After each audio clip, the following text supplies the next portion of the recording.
Nəyə görə Nazirlər Kabineti dövlət büdcəsinin layihəsini Milli Məclisə yox, Prezidentə təqdim edir? Bu məsələ tələbələrin çaşqınlıq yaşamasına səbəb olur.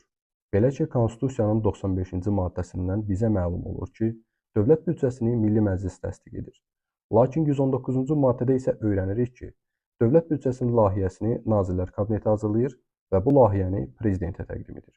Buradan belə bir sual yaranır ki, dövlət büdcəsini Milli Məclis təsdiq etdiyi təqdirdə nəyə görə Nazirlər Kabineti büdcənin layihəsini hazırladıqdan sonra həmin layihəni özü birbaşa Milli Məclisə təqdim etməyib, Prezidentə təqdim edir?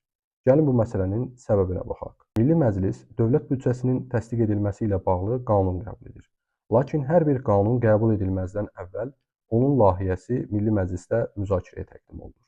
Qanunları Milli Məclisin müzakirəsinə təqdim etmək qanunverici təşəbbüs hüququndan irəli gəlir.